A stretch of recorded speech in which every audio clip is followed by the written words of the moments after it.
Hello and welcome to this Python tutorial. So we just completed part 1, building the CNN. That is, we designed the architecture of our convolutional neural network, and now we're beginning part 2, in which we will fit our CNN to our images. So we will actually do it in one step, because we're going to use a shortcut, which is going to be very practical. It is the Keras documentation. And what will we use it for? Well, it's for a process called image augmentation that basically consists of pre-processing your images to prevent overfitting. Because what will happen then, we will get the results in this tutorial, but if we don't do this image augmentation, well, what we might get is a great accuracy result on the training set, but a much lower accuracy on the test set. So that is exactly overfitting. That corresponds to this particular situation where you get great results on your training set and poor results on your test set due to an overfit on the training set. So before fitting our CNN to our images, let's proceed to this image augmentation process. So right now we're going to take a browser, because as I just told you, we're going to use this Keras documentation shortcut. And so in your browser, you can type Keras documentation. All right, you can press enter. Here it is. You just take the first link, Keras documentation. Here we go. And that's the page we want. So basically on this page, you get a lot of information about Keras and ready-to-use codes that you can take for your deep learning project. So right now what we need is some info or code for image augmentation, image preprocessing. So in these windows on the left, we're going to look for preprocessing. Here it is. That's the section we are interested in. And inside this section, as you can see, there is some info about sequence preprocessing, text preprocessing. Yes, indeed, deep learning can also be applied to text in a very powerful way. And of course, image preprocessing. And that's what we are interested in right now. So let's click on it and let's see what we get. All right, and the first thing interesting to see is this image data generator. That's the first function that we're going to use to generate this image augmentation. So what is image augmentation and how will it prevent overfitting? Well, we know that one of the situations that lead to overfitting is when we have few data to train our model. In that situation, our model finds some correlations in the few observations of the training set, but fails to generalize these correlations on some new observations. And when it comes to images, we actually need a lot of images to find and generalize some correlations. Because in computer vision, our machine learning model doesn't simply need to find some correlations between some independent variables and some dependent variables. It needs to find some patterns in the pixels, and to do this, it requires a lot of images. Right now, we are working with 10,000 images, 8,000 images on the training set. And that is actually not much to get some great performance results. We either need some more images, or we can use a trick. And that is where data augmentation comes into play. That is the trick. Because what it will do is it will create many batches of our images, and in each batch it will apply some random transformations on a random selection of our images, like rotating them, flipping them, shifting them, or even shearing them. And eventually, what we'll get during the training is many more diverse images inside these batches, and therefore a lot more material to train. And now we understand why it is called image augmentation. That's because the amount of our training images is augmented. Besides, because the transformations are random transformations, well, our model will never find the same picture across the batches. So all this image augmentation trick can only reduce overfitting. So in summary, image augmentation is a technique that allows us to enrich our dataset, our training set, without adding more images, and therefore that allows us to get good performance results with little or no overfitting, even with a small amount of images. So now, let's apply this image augmentation on our images. And to do this, we are going to use this shortcut I was telling you about, which is to take a ready-to-use code that we can find on this page, and that corresponds very well to how we structured our dataset. Because as you can see, there are two ways to preprocess our images by applying image augmentation on them. It's either by using this code that is based on the flow method, or this code that is based on the flow from directory method. And as you might have guessed, we are going to use this code section here because we are going to take our data from this data set that we built and that we structured this specific way so that our classes can be well identified in these separate folders, cats or dogs. And since this data set is in our working directory, well, that's why we use this function here, flow from directory. So inside this function here, instead of having directory, we'll put our dataset. And so why did I call it a shortcut? Well, that's because with this code section here, we have everything we need to preprocess our images, augment them, and even fitting our convolutional neural network that we just built on our images. So basically, that's the end of the code, because this fit generator method will not only fit our CNN to the training set, but it will also test at the same time its performance on some new observations, which are going to be the observations of our test set. That is, the images of our test set folder. So that's perfect, we have everything we need. So this part is the image augmentation part, where we apply several transformations like the rescale. Well, the rescale is always compulsory and it corresponds to the feature scaling part of the data preprocessing phase that we know. And then we have other transformations like shear range, so that corresponds to shearing. You know, shearing is a geometrical affine transformation that is also called transvection, and where the pixels are moved to a fixed direction over a proportional distance from a line that is parallel to the direction they're moving to. So basically that is just a geometrical transformation for that same purpose of augmenting our images. And then we also have some other kinds of transformations like zoom range. So this is some sort of random zoom that we apply on our images. And we have also this horizontal flip that flips horizontally the images. And we also have a vertical flip, but that is not used here. We can have fun and apply all the image transformations that there are in this Keras documentation, but for now we will just use what we have in this example. That will be way enough, and you'll see that we'll get good results. Alright, so that is the image augmentation part. Now this image augmentation part is applied on the training set, and then we use again this image data generator function to this time only rescale the images of our test set. And then we have these two sections, train generator and validation generator. Well, these two sections actually create the training set and the test set. So what we'll do then when we are back to Spider, well, we will call it training set and this test set so that we clearly see what's happening. And basically this is in this section that we will create this training set composed of all these augmented images extracted from our image data generator. And same, this section will create our test set that will be used to evaluate the model performance in this part of the code. And same, the images of the test set are extracted from our image data generator that was applied on our test set. And then we have this code section here that will fit our convolutional neural network model on the training set, as well as testing its performance on the test set. So let's do it. Let's take all this section here. We're going to make a few changes, but very few. And now let's go back to Spider to paste this whole code section into our editor. Alright, and now we need to change a few things. The first thing that we need to do first is to import the class that will allow us to use this image data generator function. And this class is called image data generator.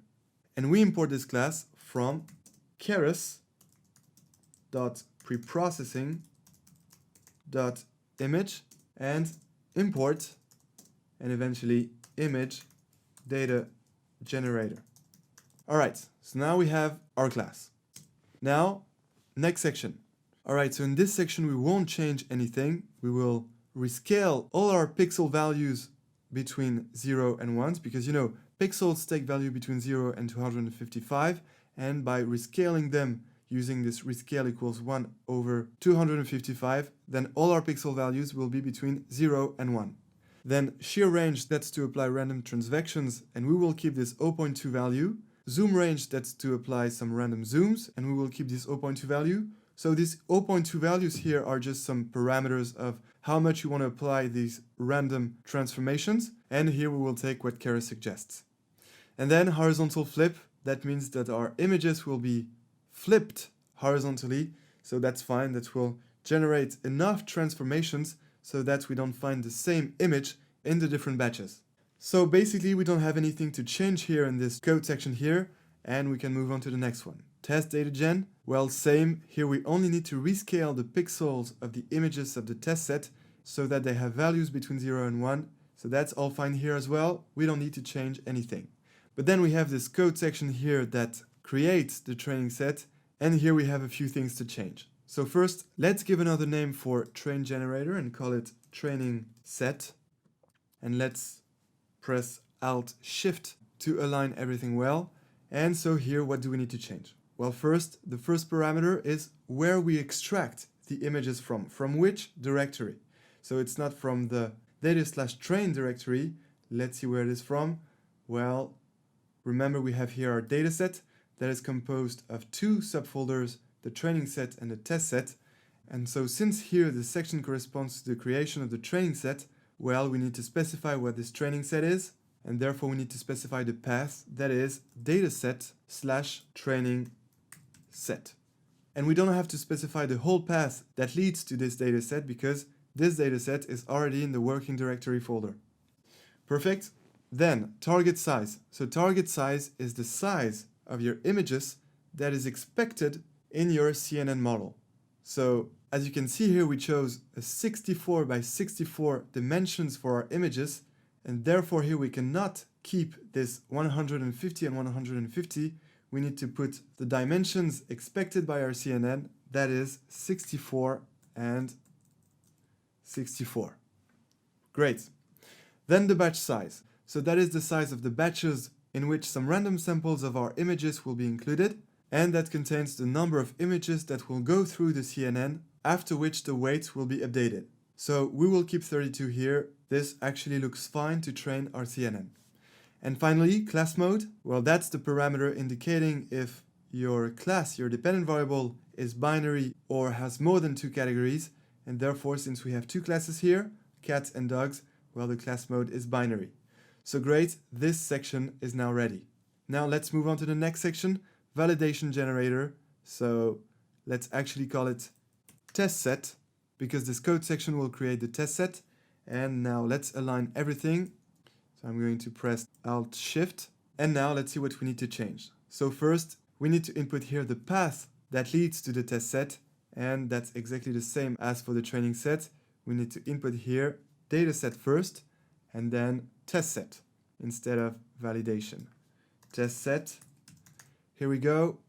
Then target size. Well, that's the same. The images of our test set will be expected to have the 64 by 64 dimensions by our CNN, and therefore here we also need to replace 150 by 64, and same here, 64. All right, then we will also keep this batch size of 32, and same class mode binary because we have our binary outcome. Great, and now finally last code section, the model fit generator, where we fit our CNN to the training set while also testing its performance on the test set. And therefore, well, first let's align everything again. Here we go, and now let's change the last things. Well, the first argument that we need to input here is our training set. So we will replace train generator by training set.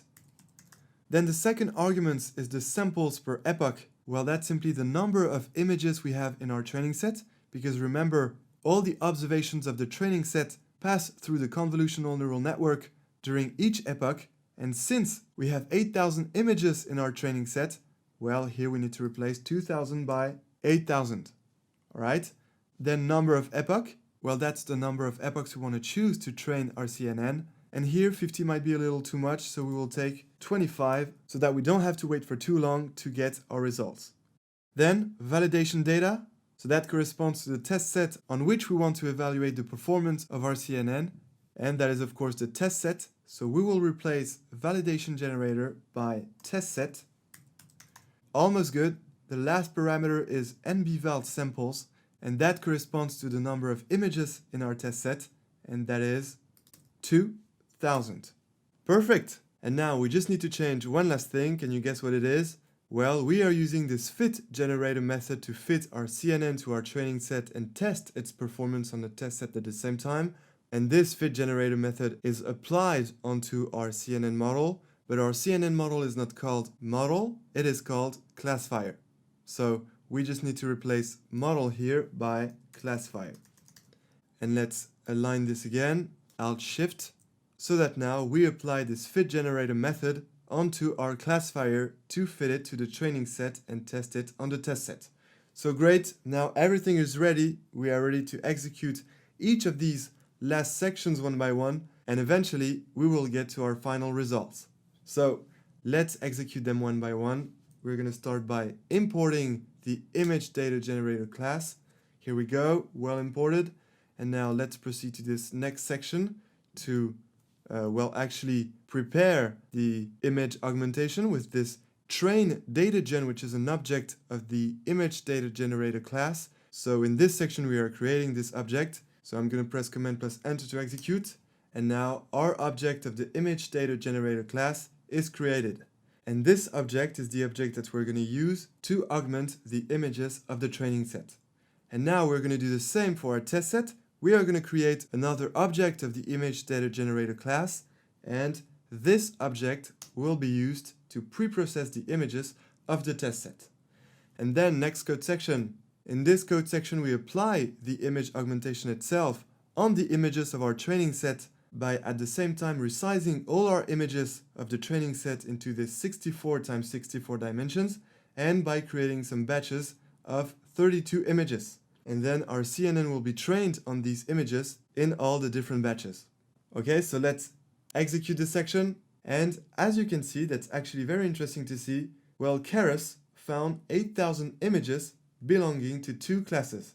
And that is specifically thanks to the way we organized our images into our dataset folder, splitting this dataset folder into a test set folder composed of 2,000 test images and the training set folder composed of 8,000 training images. So that's why I was telling you, this is a great and simple way to pre-process our dataset when we work with images. And then, next section is the same, but for the test set. In this section, we are creating the test set, and we are resizing all the images of the test set into the 64 by 64 dimensions, and at the same time creating some batches of 32 images. So now, let's execute this section, and we can guess what we're going to get now. We should have found 2,000 images belonging to 2 classes. Let's check it out. I'm going to execute. And here we go. Found 2,000 images belonging to 2 classes. So of course, that's the 2,000 images of our test set. And now, finally, last section. But I have to warn you, now this is going to take some time. So a good idea right now would be to run this code just before you have some lunch or dinner or even take a nap. I'm going to take a nap right now. But what I mean is that it's not going to take 10 seconds to execute, it'll be rather 10 or 20 minutes. But anyway, now we are ready to execute and find out about the final results. So let's check it out. I'm going to execute right now. Are you ready? And go! Here we go. First epoch, 1 of 25. So as you can see, it's going to take a while because right now it's training on the 8,000 images of the training set, and it will do this over 25 epochs. So let's take a break, let's get a coffee, and let's this run on its own. I'm gonna take a quick nap, and I'll see you in a couple of minutes. And here we go. The training is over. We obtained an accuracy of 84% for the training set and 75% for the test set. So what do you think of these results? Well, not too bad, but not too good either. Okay, so first we obtained this 84.5% accuracy on the training set. That is not bad, but that is not what we are mostly interested in. What we are mostly interested in is the accuracy of the test set, which is equal to 75%, and the difference between the accuracy of the training set and the accuracy of the test set to assess whether there is overfitting or not. So 75% accuracy on the test set is not bad. That means that we get 3 correct predictions out of 4. So that's actually not too bad, but then we get quite a large difference between the accuracy on the training set and the accuracy on the test set. So it's not like there is important overfitting, but still there is a lot of room for improvement. Not only we can improve the accuracy of the test set, and a good goal that we can set ourselves would be to make this accuracy reach an accuracy over 80%, and besides what we would like to get is a smaller difference between the accuracy of the training set and the one of the test set. So that's our challenge. Let's try to increase this accuracy of the test set over 80% and decrease this difference between the training set accuracy and the test set accuracy. This is what we'll do in the next tutorial, but before you get to this next tutorial, try to figure out some ideas to improve that and reach these goals. And I'll give you a hint, the answer to this improvement is in the title of this course. So good luck, and I'll see you in the next tutorial. Until then, enjoy deep learning!